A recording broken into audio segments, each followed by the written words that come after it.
आदर्श महामानव हजरत मोहम्मद मुस्तफ़ा सल्लल्लाहु अलैहि वसल्लम। मुअज्जज हाजिरिन,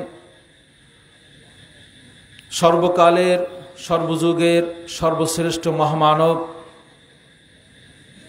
शामसुद्दोहा बदरुद्दुजा नूरुल हुदा मोहम्मद मुस्तफ़ा सल्लल्लाहु अलैहि वसल्लम এই পৃথিবীর বুকে আগমন করেছিলেন আজ থেকে প্রায় 1450 বছর পূর্বে। তিনি যখন আগমন করেছিলেন এমনই এক সমাজের মাঝে তিনি আগমন করেছেন যেই সমাজে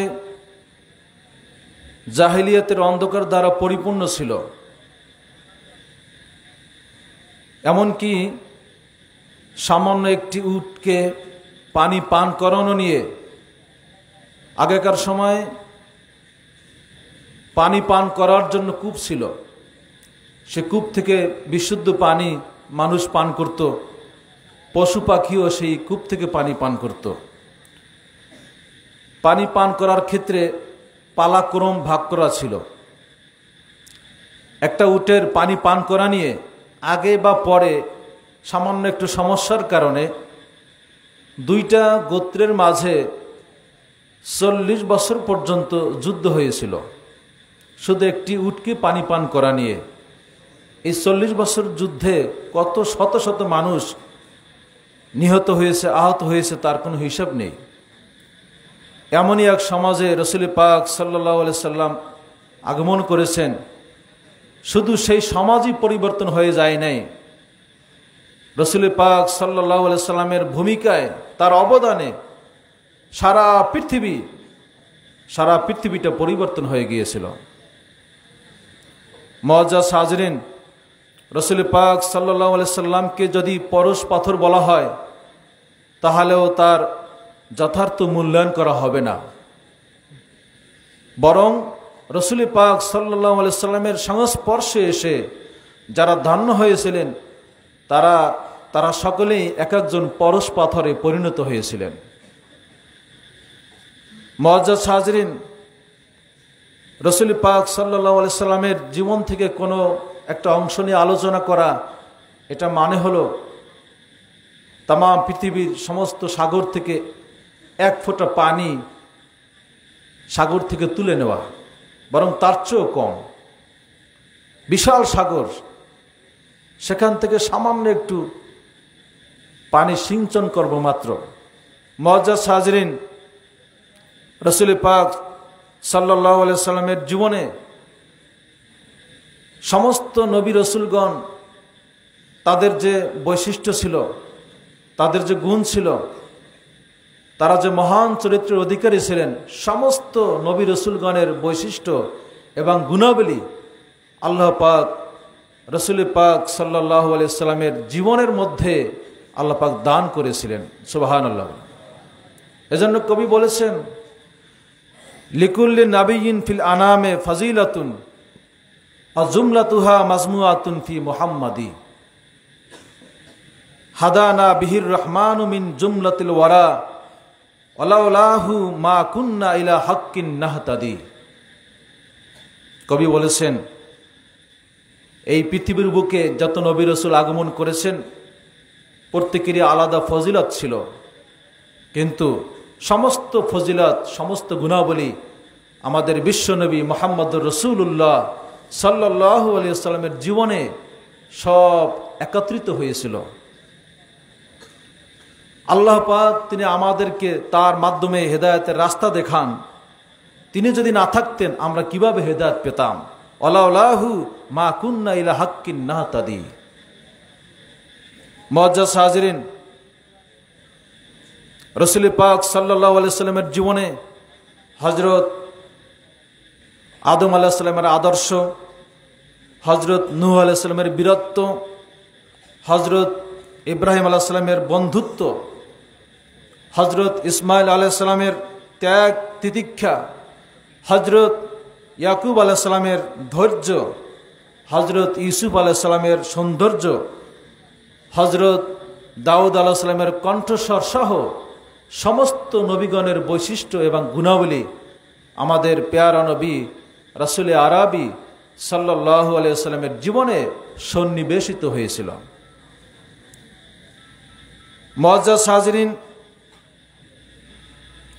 হজরত আদম আলাইহিস সালামকে আল্লাহ পাক সমস্ত জিনিসের নাম শিক্ষা দিয়েছিলেন, কিন্তু রাসূল পাক সাল্লাল্লাহু আলাইহি সাল্লামের আল্লাহ তাআলা তাকে শুধু সমস্ত জিনিসের নামই নয়, সমস্ত জিনিসের নাম এবং বিস্তারিত ব্যাখ্যা বিশ্লেষণ সহ তার পরিচয় আল্লাহ তাআলা রাসূল পাক সাল্লাল্লাহু আলাইহি সাল্লামকে শিক্ষা দিয়েছিলেন। শুধু তাই নয়, হজরত আদম আলাইহিস সালামকে সমস্ত ফেরেশতা মণ্ডলী তারা সেজদা দিয়েছিল, সেজদা করেছিল,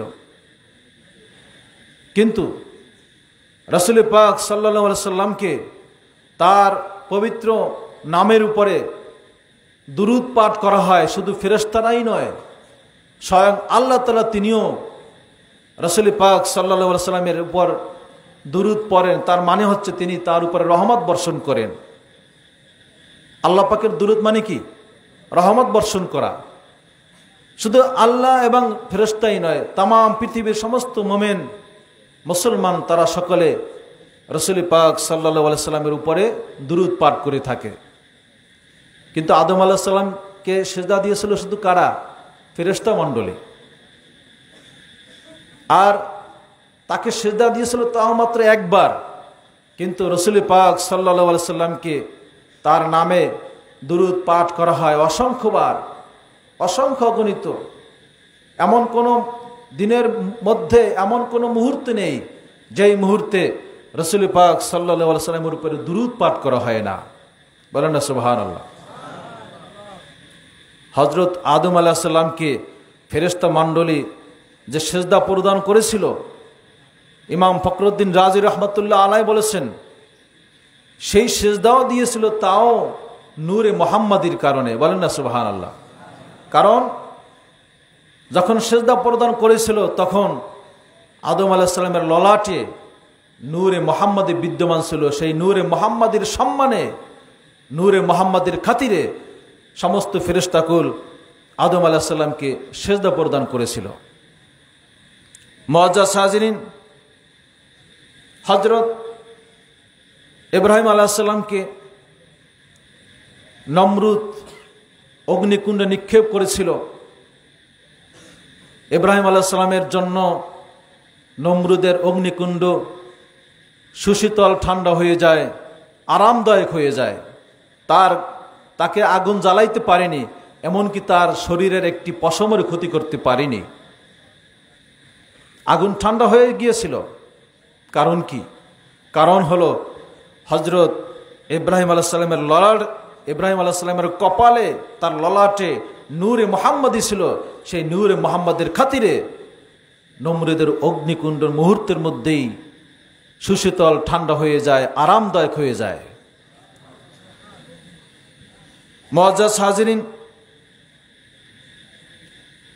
রাসূল পাক সাল্লাল্লাহু আলাইহি সাল্লাম যখন দুনিয়ার বুকে আগমন করেছিলেন, তার আগমনের কারণে পারস্যে হাজার হাজার বছর পর্যন্ত অগ্নিকুণ্ড জ্বলন্ত অবস্থায় ছিল। পৃথিবীর এমন কোনো শক্তি ছিল না সে আগুনকে নিভাতে পারে। কিন্তু রাসূল পাক সাল্লাল্লাহু আলাইহি সাল্লাম যেদিন এই দুনিয়ার বুকে আগমন করেছিলেন, মুহূর্তের ভিতরেই পারস্যের সেই হাজার বছর ধরে জলে থাকা অগ্নিকুণ্ড মুহূর্তের মধ্যেই নির্বাপিত হয়ে যায়। হযরত ইসমাঈল আলাইহিস সালাম তিনি নিজের জীবনকে আল্লাহ পাকের নামে কোরবানি করার জন্য প্রস্তুত ছিলেন। ইব্রাহিম আলাইহিস সালাম তাকে কাঁধ করে শোয়ালেন আল্লাহ পাকের নামে জবাই করার জন্য। ইব্রাহিম আলাইহিস সালাম তিনিও প্রস্তুত। ইসমাইল আলাইহিস সালাম তিনিও প্রস্তুত ছিলেন নিজের জীবনকে আল্লাহ পাকের নামে কোরবানি দেওয়ার জন্য, কিন্তু সেই কোরবানি কিন্তু তার মাধ্যমে বাস্তবায়ন হয়ে যায়নি। কোরবানি কবুল হয়েছে, কিন্তু তার কোরবানি, তার জবাই কি বাস্তবায়ন হয়েছিল? তার পরিবর্তে একটি দুম্বা কোরবানি হয়েছিল, ঠিক কিনা? হযরত ইসমাইল আলাইহিস সালামের কোরবানি আল্লাহ পাকের দরবারে কবুল হয়েছিল। কিন্তু আমরা দেখতে পাই রাসূল পাক সাল্লাল্লাহু আলাইহি সাল্লাম তার যে বক্ষ বিদারণ হয়েছিল মোট 4 বার, সিনা চাক হয়েছিল, সেটা কিন্তু বাস্তবে হয়েছিল, ঠিক কিনা বলেন? বাস্তবে সেটা সংঘটিত হয়েছিল। ইসমাইল আলাইহিস সালামের পরিবর্তে একটি দুম্বা কুরবানি হয়েছিল, অথচ রাসূল পাক সাল্লাল্লাহু আলাইহি সাল্লামের বাবা আব্দুল্লাহ, হযরত আব্দুল্লাহ, তাকে যখন আব্দুল মুত্তালিব কোরবানি করার জন্য কাবা প্রান্তরে নিয়ে গিয়েছিলেন, আব্দুল্লাহর পরিবর্তে শেষ পর্যন্ত তিনি একটি দুম্বা নয়, একটি উট নয়, 100টি উট তিনি আল্লাহ পাকের নামে কোরবানি করেছিলেন। একটি আর দুটি নয়, 100টি। সম্মানিত হাজিরিন, হযরত ইউসুফ আলাইহিস সালাম, তাকে আল্লাহ তাআলা সৌন্দর্য দান করেছিলেন, কিন্তু সেই সৌন্দর্য দান করেছিলেন অর্ধেক। তাম পৃথিবীর সৌন্দর্যের কতটুকু? অর্ধেক দান করেছিলেন, সেটাও আবার দুনিয়ার শুরু থেকে শেষ পর্যন্ত সকল সৌন্দর্যের অর্ধেক নয়, বরং তিনি যেই যুগে আগমন করেছিলেন ওই যুগের অর্ধেক সৌন্দর্য তাকে দেওয়া হয়েছিল। যেই অর্ধেক সৌন্দর্য দেখে মিশরের সম্ভ্রান্ত বংশের নারীরা, বিবি জুলাইখা যখন তাদেরকে পরীক্ষা করতে চেয়েছিলেন, তাদেরকে যখন দাওয়াত করলেন, তাদের জন্য খাবারের আয়োজন করলেন, সকলের হাতে চাকু দিলেন এবং লেবু দিলেন, খাওয়ার আগে তারা যেন সেই লেবু কেটে তার রস নিংড়াইয়া খাবারের মধ্যে তারা দিয়ে যেন খেতে পারে। সেই সম্ভ্রান্ত বংশের নারীরা তারা চাকু দিয়ে লেবু কাটতে গিয়ে হযরত ইউসুফ আলাইহিস সালামের সৌন্দর্য দেখে তারা এতটা মুগ্ধ হয়ে গিয়েছিল, তাদের সেই লেবু কাটার পরিবর্তে তাদের আঙ্গুলগুলি তারা কর্তন করে ফেলেছিল। তারা বিন্দু মাত্র টের পায় নাই, তারা টের পায় নাই। যখন হাতে রক্ত দেখেছিল তখন তারা বুঝতে পেরেছে হাতে হয়তো বা কিছু একটা হয়েছে, কিন্তু হাত যে কর্তন হয়ে গেছে এটা তারা একটু উপলব্ধি করতে পারে নাই। তাফসিরে মাঝারিতে লিখছে যে ওই সকল নারীরা তাদের আঙ্গুলগুলো কাটতে কাটতে একবারে তাদের হাত থেকে বিচ্ছিন্ন করে ফেলেছিল, তারপরেও তারা টের পায় নাই। অবশ্য অন্য এক রাতে আসছে তারা তাদের হাতের আঙ্গুলগুলো কর্তন করতে গিয়ে একেবারে বিচ্ছিন্ন করে ফেলেনি, সামান্য অংশ কেটেছিল, অর্থাৎ চামড়া এবং গোশত কর্তন করেছিল, পুরো আঙ্গুলকে তারা পৃথক করেননি। এভাবেও রেওয়াত পাওয়া যায়। সম্মানিত হাজিরিন, আমি বলতে চাই রাসূল পাক সাল্লাল্লাহু আলাইহি সাল্লামকে তাম পৃথিবীর সমস্ত সৌন্দর্য তাকে দান করা হয়েছিল। ওলামায়ে কেরাম ব্যাখ্যা করে বলেছেন, মিশরের সেই সমস্ত সম্ভ্রান্ত বংশের নারীরা পেয়ারা নবী রাসূল আরবি সাল্লাল্লাহু আলাইহি সাল্লামকে যদি তাদের দুই নয়নে তারা দেখতে পেত, তাদের শুধু আঙ্গুল নয়, তারা তাদের কলিজা পর্যন্ত কেটে ফেলতো, এতেও তারা বিন্দুমাত্র টের পেত না। যেহেতু রাসূল পাক সাল্লাল্লাহু আলাইহি সাল্লামকে তাম পৃথিবীর সকল সৌন্দর্য তার মধ্যে আল্লাহ তাআলা দিয়েছিলেন। বলেন আলহামদুলিল্লাহ। মুআজ্জাজ হাজিরিন, হযরত সুলাইমান আলাইহিস সালামকে আল্লাহ তাআলা রাজত্ব দান করেছিলেন, নবুয়ত দিয়েছেন, রাজত্বও দিয়েছেন, তাম পৃথিবীর তিনি শাসন করেছেন। আর রাসূল পাক সাল্লাল্লাহু আলাইহি সাল্লামকে আল্লাহ পাক নবুয়তের পাশাপাশি তাকে ইখতিয়ার প্রদান করেছেন দাসত্ব এবং রাজত্ব এই দুইটার থেকে যে কোনো একটা গ্রহণ করার জন্য। কিন্তু রাসূল পাক সাল্লাল্লাহু আলাইহি সাল্লাম তিনি রাজত্বকে গ্রহণ না করে আল্লাহ পাকের দাসত্বকে গ্রহণ করেছিলেন। শুধু তাই নয়, এই দাসত্ব গ্রহণ করার কারণে আল্লাহ পাক তাকে তাম পৃথিবীর সকল রাজ্যের ধন ভাণ্ডারের চাবি আল্লাহ তাআলা তার প্রিয় হাবিবকে দান করেছিলেন। মুআজ্জাজ হাজিরিন, তিনি ছিলেন মহান চরিত্রের অধিকারী। আল্লাহ পাক পবিত্র কোরআনে বলেছেন, ওয়া ইন্নাকা লা আলা খুলুকিন আযীম, হে নবী আমি আপনাকে মহান চরিত্রের উপরে প্রতিষ্ঠিত করেছি। কেমন চরিত্র? মহান চরিত্র, আযীম বলা হয়েছে।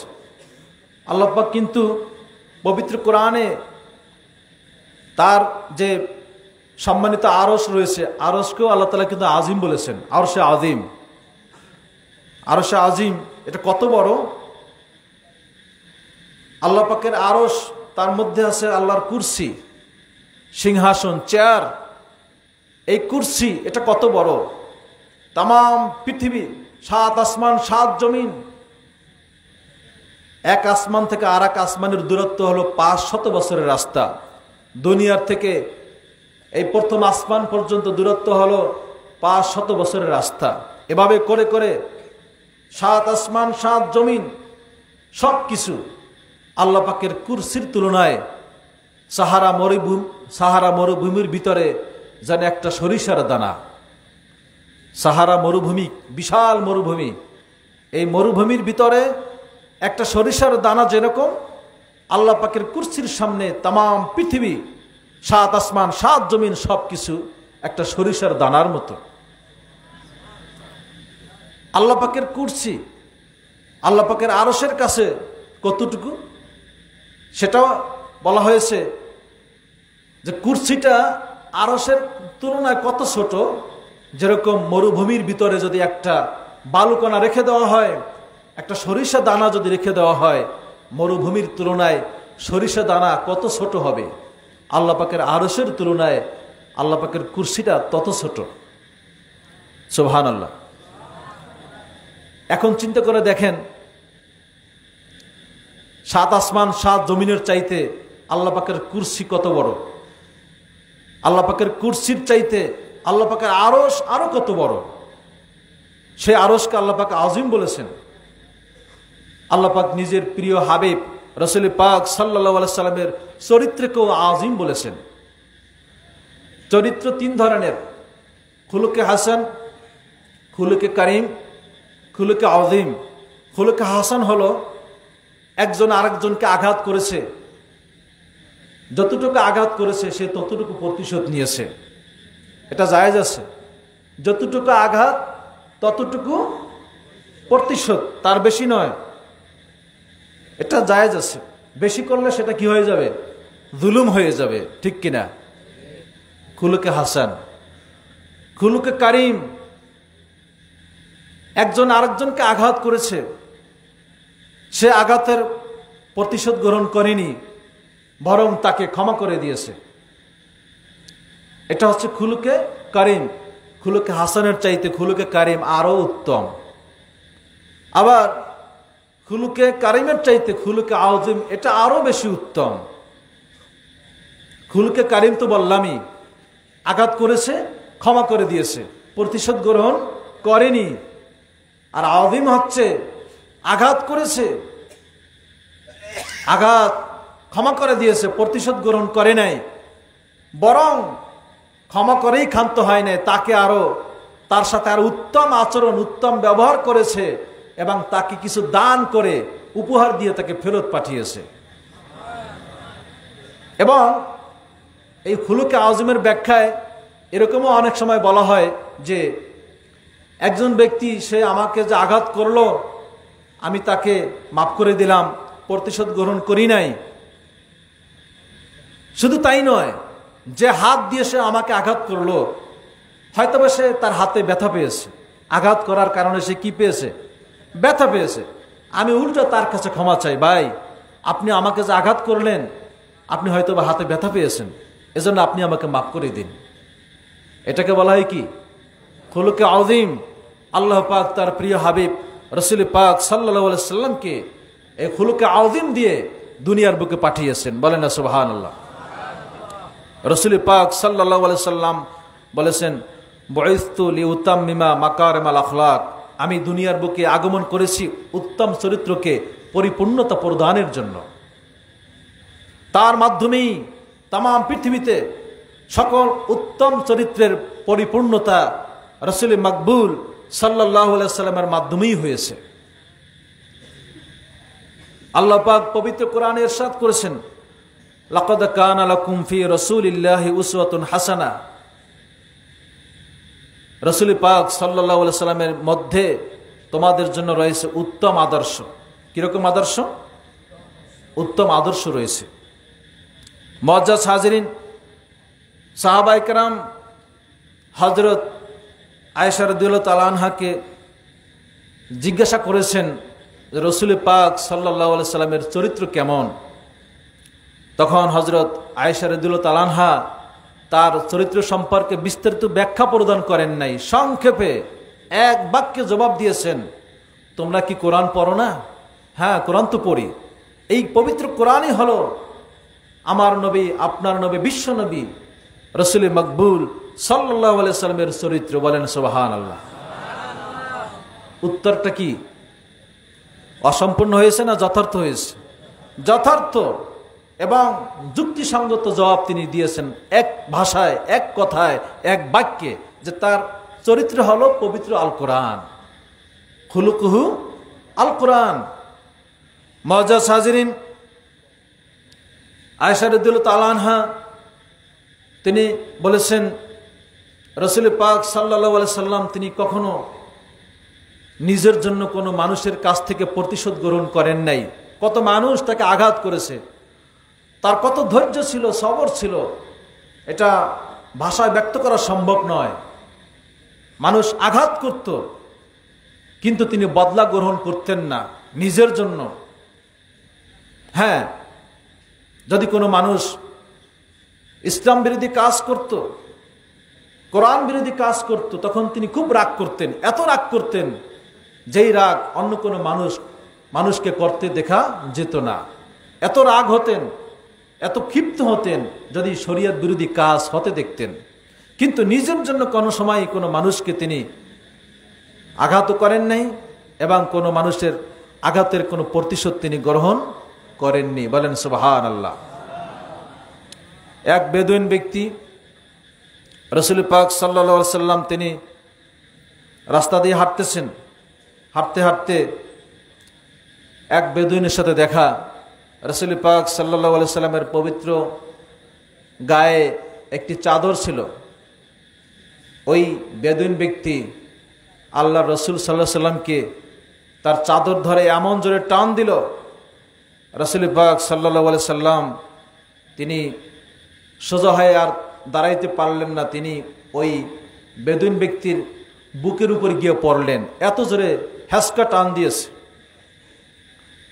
রাসূল পাক সাল্লাল্লাহু আলাইহি সাল্লামের পবিত্র ঘাড় মোবারকে এই যে টান দেওয়ার কারণে চাদরের দাগ তার গলায় এবং ঘাড়ে স্পষ্টভাবে ফুটে উঠছে, এত জোরে টান দিয়েছিল। রাসূল পাক সাল্লাল্লাহু আলাইহি সাল্লাম তাকে কিছুই বলেন নাই, বরং মিষ্টি হাসি দিয়ে বললেন, তুমি কি চাও আমার কাছে বলো। এটাই ছিল মহান চরিত্র। এটা কি মহান চরিত্র। তখন সেই বেদুইন বলছে যে আমার কিছু খাবার দরকার, আমাকে কিছু খাবার দিন। রাসূল পাক সাল্লাল্লাহু আলাইহি সাল্লাম বেদুইন লোকটাকে কিছু খাবার দিয়ে তাকে সেখান থেকে পাঠিয়ে দিলেন।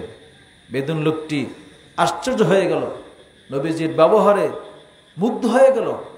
শেষ পর্যন্ত সে ঈমান গ্রহণ করে মুসলমান হয়ে গেল। মুআজ্জাজ হাজিরিন, রাসূল পাক সাল্লাল্লাহু আলাইহি সাল্লাম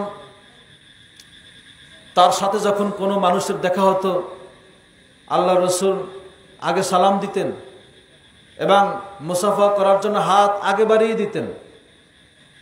দুইজন ব্যক্তি আল্লাহ রসুল সাল্লাল্লাহু আলাইহি সাল্লামের সাথে যখন অপর কোনো ব্যক্তি হাত মুসাফা করত, দুটো হাত যখন মিলে যেত, রাসূল পাক সাল্লাল্লাহু আলাইহি সাল্লাম তিনি নিজের হাত নিজের কাছে নিয়ে আসতেন না, সেখান থেকে সারিয়ে আনতেন না যতক্ষণ পর্যন্ত ওই লোকটি তার হাতকে সারিয়ে না নিত। শুধু কি তাই, রাসূল পাক সাল্লাল্লাহু আলাইহি সাল্লাম লোকটির দিকে তার মুখ, পবিত্র মুখ ফিরানো থাকতো। আল্লাহ রসুল তার পবিত্র মুখকে ফিরাইতেন না যতক্ষণ পর্যন্ত সেই লোকটা তার মুখকে না ফিরাতো। রাসূল পাক সাল্লাল্লাহু আলাইহি সাল্লাম মানুষকে এত ভালোবাসতেন, মহব্বত করতেন, প্রত্যেকটি মানুষ মনে করত আল্লাহ রসুল সাল্লাল্লাহু আলাইহি সাল্লাম তিনি মনে হয় আমাকেই সবচেয়ে বেশি ভালোবাসেন। হযরত আমর ইবনে আস তিনি বলেছেন যে রাসূল পাক সাল্লাল্লাহু আলাইহি সাল্লাম তিনি আমার সাথে এমন আচরণ করতেন, আমার সাথে এমন ব্যবহার করতেন, আমাকে এত ভালোবাসতেন, আমি মনে করতাম নবীজির সাহাবীদের মধ্যে আমার সম্মান অনেক বেশি এবং আমি অনেক সম্মানের অধিকারী। তিনি একদিন রাসূল পাক সাল্লাল্লাহু আলাইহি সাল্লামকে বললেন, ইয়া রাসূলুল্লাহ, হযরত আবু বকর রাদিয়াল্লাহু তাআলা তিনি উত্তম নাকি আমি উত্তম? রাসূল পাক সাল্লাল্লাহু আলাইহি সাল্লাম বললেন, হযরত আবু বকর সে উত্তম। আবার বললেন, হযরত ওমর তিনি উত্তম নাকি আমি উত্তম? এবার নবীজি বললেন, আমার ওমর তোমার চাইতে অনেক উত্তম। এরপর লোকটি বলল, হযরত ওসমান তিনি উত্তম নাকি আমি উত্তম? এবারে রাসূল পাক সাল্লাল্লাহু আলাইহি সাল্লাম বললেন, আমার ওসমান তোমার চাইতে অনেক উত্তম। মানে তিনি মনে করতেন যে রাসূল পাক সাল্লাল্লাহু আলাইহি সাল্লাম মনে হয় আমার কথাই তিনি বলবেন যে আমি তাদের চাইতে উত্তম, এটা তিনি মনে করতেন। মানে তাকে নবীজি এত ভালোবাসতেন, এত সুন্দর ব্যবহার করতেন, এই সুন্দর ব্যবহারের কারণে তিনি মনে করতেন আমাকে নবীজি বেশি ভালোবাসেন, আমার সম্মানও অনেক বেশি, আমি অনেক উত্তম এবং সর্বোত্তম ব্যক্তি, এটা তিনি মনে করতেন। আসলে বাস্তবে দেখা গেল যে হযরত আবু বকর, হযরত ওমর, হযরত ওসমান রাদিয়াল্লাহু তাআলা আনহুম তাদের মর্যাদা কি অনেক বেশি। সম্মানিত হাজিরিন, হযরত যায়েদ ইবনে সানআ রাদিয়াল্লাহু তাআলা আনহু, যায়েদ ইবনে সানা তিনি ইহুদি ছিলেন। রাসূল পাক সাল্লাল্লাহু আলাইহি সাল্লামের ধৈর্যের তিনি পরীক্ষা করার জন্য একবার মনে মনে তিনি প্রতিজ্ঞা করলেন যে নবীজির ধৈর্যের পরীক্ষা তিনি করবেন। যায়েদ ইবনে সানা তিনি ইহুদি ছিলেন, তিনি আসমানি কিতাব থেকে রাসূল পাক সাল্লাল্লাহু আলাইহি সাল্লামের সমস্ত গুণ এবং বৈশিষ্ট্য সম্পর্কে তিনি ধারণা পেয়েছিলেন, কিন্তু একটা বৈশিষ্ট্য তা হলো ধৈর্য। এই ধৈর্য তার ভিতরে কেমন এটা পরীক্ষা করার জন্য তিনি একবার নবীজির সাথে একটা কারবারে লিপ্ত হলেন, অর্থাৎ আল্লাহ রসুলকে তিনি কিছু টাকা দিলেন, বিনিময়ে রাসূল পাক সাল্লাল্লাহু আলাইহি সাল্লাম তাকে খেজুর প্রদান করবেন। এই চুক্তিতে ক্রয় বিক্রয় সম্পন্ন করলেন, টাকা দিলেন আগে, কিন্তু খেজুর পাবেন আরও কয়েকদিন পরে, ধরেন 10 দিন পরে খেজুর পাবে। রাসূল পাক সাল্লাল্লাহু আলাইহি সাল্লাম যায়েদ ইবনে সানাকে খেজুর দিবেন কয়দিন পরে? 10 দিন পরে। এটা কথাবার্তা সম্পন্ন হয়েছে। 10 দিন হওয়ার আগেই 8 দিন বা 7 দিনের মাথায় ওই যায়েদ ইবনে সানা নবীজির কাছে গিয়ে বললেন, হে মুহাম্মদ, তোমরা দেখি আব্দুল মুত্তালিবের বংশধর, মানুষের লেনদেন নিয়ে অনেক টালবাহানা করো, আমি তোমার কাছে যে খেজুর পাই, খেজুর এখন পর্যন্ত আমি আমার হাতে পাই নাই, কই আমার খেজুর? রাসূল পাক সাল্লাল্লাহু আলাইহি সাল্লাম বললেন, ওহে যায়েদ, তোমাকে খেজুর দেওয়ার কথা কবে? 10 দিন পরে, এখনো 2 দিন বাকি আছে, আমার কাছে এখন কোনো খেজুর নাই, আমি কিভাবে তোমাকে দেব? যায়েদ ইবনে সানা অনেক কিছু বলেছে। হযরত ওমর ফারুক রাদিয়াল্লাহু তাআলা তিনি পাশেই ছিলেন, তিনি অনেক ক্ষিপ্ত হয়ে গেলেন, হে তোমাকে এই দুঃসাহস কে দিয়েছে? আমাদের সামনে তুমি রাসূল পাক সাল্লাল্লাহু আলাইহি সাল্লামকে এত জোরে ধমকাচ্ছ। আমার কাছে যদি এখন তরবারি থাকতো, আমি তরবারি দিয়ে তোমাকে আমি গর্দানকে উড়িয়ে দিতাম। এত বড় দুঃসাহস তোমাকে কে দিয়েছে? রাসূল পাক সাল্লাল্লাহু আলাইহি সাল্লাম বললেন, হে ওমর, থামো, তুমি রাগ করো না, ক্ষিপ্ত হও না, তুমি তার সাথে ভালো আচরণ করো। আরে সে তো আমার কাছে পাবে, আমি তো তার কাছে, আমি তো ঋণী হয়ে গেছি, সে আমার কাছে পাবে, সে পাওনাদার, আমি তার কাছে আটকা পড়ে গেছি। এখন তুমি তার সাথে কেন দুর্ব্যবহার করো? বরং তুমি আমাকে বলো, হে নবী, আপনি সুন্দরভাবে, উত্তমভাবে আপনি আপনার ঋণটা পরিশোধ করুন। আর ওমরকে বলো, যায়েদ ইবনে সানাকে বলো, আপনিও আপনার ঋণ উত্তমভাবে আপনি দাবি করুন, উত্তমভাবে আপনি তার কাছে সেটা আপনি তার কাছে চাইতে পারেন, কিন্তু এভাবে রাগ করে, ধমক দিয়ে, খারাপ আচরণ করে আপনি আপনার দাবি করতে পারেন না। রাসূল পাক সাল্লাল্লাহু আলাইহি সাল্লাম হযরত ওমরকে বলেছে, ওমর, তুমি যে তার সাথে দুর্ব্যবহার করেছো, এজন্য যায়েদ ইবনে সানাকে আরো 20 খেজুর বেশি দিয়ে তার ঋণকে পরিশোধ করে দাও। হযরত ওমর ফারুক রাদিয়াল্লাহু তাআলা আনহু তিনি ওই লোকটি, ইহুদি লোকটি যা কিছু পাইতো তার সাথে আরো 20 খেজুর বেশি দিয়ে দিলেন। যায়েদ ইবনে সানা বললেন, ইয়া রাসূলুল্লাহ, আমি সাক্ষ্য দিচ্ছি আপনি আল্লাহ পাকের রাসূল, আর আমি এখনই কালেমা পাঠ করে মুসলমান হয়ে যাব, আপনি আমাকে পড়াই দেন কালেমা তাইয়্যিবা লা ইলাহা ইল্লাল্লাহু মুহাম্মাদুর রাসূলুল্লাহ। কালেমা পাঠ করে যায়েদ ইবনে সানা মুসলমান হয়ে গেল। সে বলেছিল, হে ওমর, আসলে রাসূল পাক সাল্লাল্লাহু আলাইহি সাল্লামের সাথে দুর্ব্যবহার করা আমার উদ্দেশ্য ছিল না, আমি তার ধৈর্যের পরীক্ষা করেছিলাম, তার মধ্যে কিরকম ধৈর্য আছে এটা আমি জানার জন্যই এই কাজটি করেছিলাম।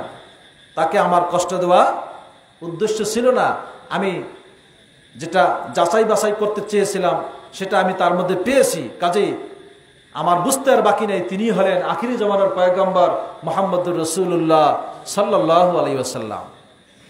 মুআজ্জাজ হাজিরিন, মক্কার বুকে একটি অমুসলিম ছেলে, অমুসলিম বালক,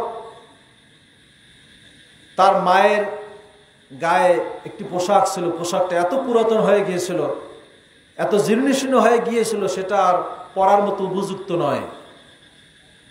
সেই অমুসলিম বালক মায়ের একটি কাপড়ের জন্য তার চাচার কাছে গিয়েছিল, চাচা, আমার মায়ের কাপড়টি অনেক পুরাতন হয়ে গিয়েছে, অনেক জীর্ণশীর্ণ হয়ে গিয়েছে, এটা আর পরিধান করার মতো উপযুক্ত নয়, আমার মায়ের জন্য একটি কাপড়ের ব্যবস্থা করে দিন।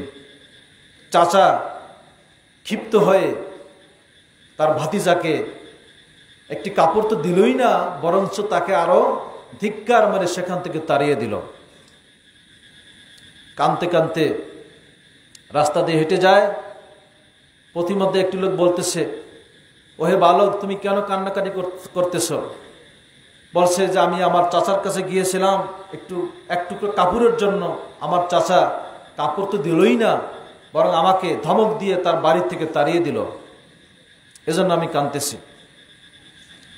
ওই লোকটি বলল, হে বালক, তোমার কাঁদতে হবে না, চিন্তা করতে হবে না, তোমার মায়ের কাপড়ের ব্যবস্থা হয়ে যাবে। তুমি মক্কার বুকে এক লোক আগমন করেছেন, তার নাম হলো মুহাম্মদ, তুমি তার কাছে যাও, তার কাছে গেলে কোনো মানুষ ফেরত যায় না, তাড়াতাড়ি সেখানে চলে যাও, তোমার ব্যবস্থা হয়ে যাবে।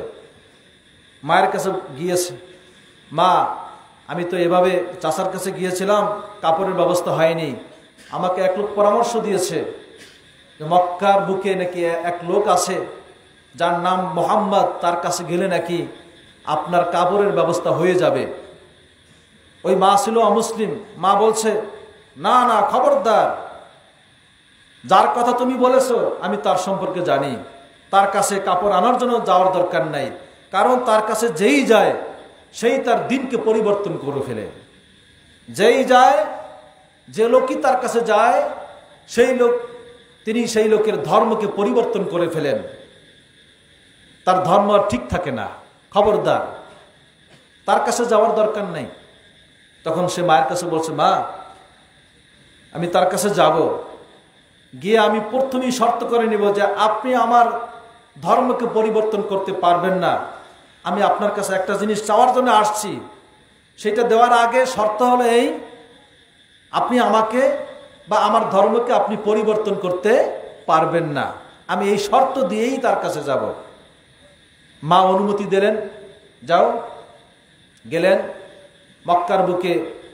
রাসূল পাক সাল্লাল্লাহু আলাইহি সাল্লাম তিনি মক্কার নিকটবর্তী জায়গায় রয়েছেন, তার কাছে গেল, গিয়ে বলল যে আপনি নাকি ইয়াতিম শিশুদেরকে সাহায্য সহযোগিতা করেন, গরিব দুঃখী মানুষদেরকে আপনি নাকি সাহায্য করেন, যার কাপড় নাই তার কাপড়ের ব্যবস্থা করেন, যার খাবার নেই তার খাবারের ব্যবস্থা আপনি করেন।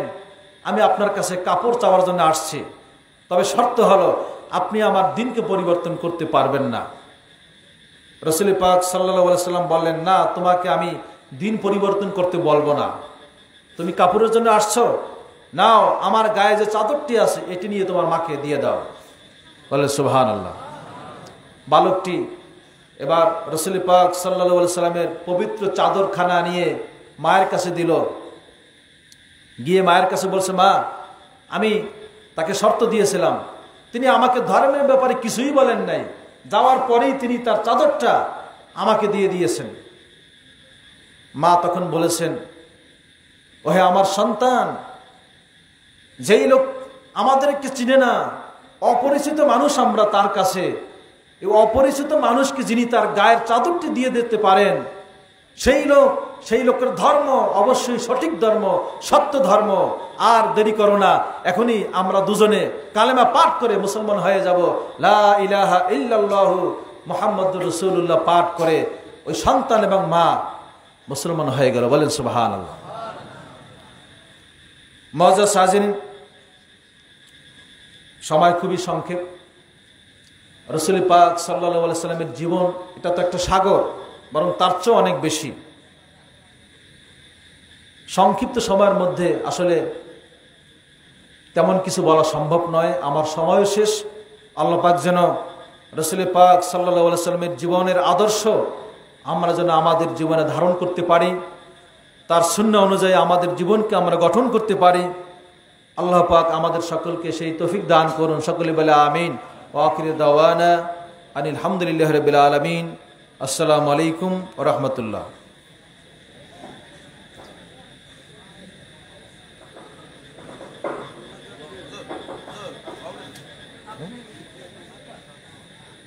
Thank you.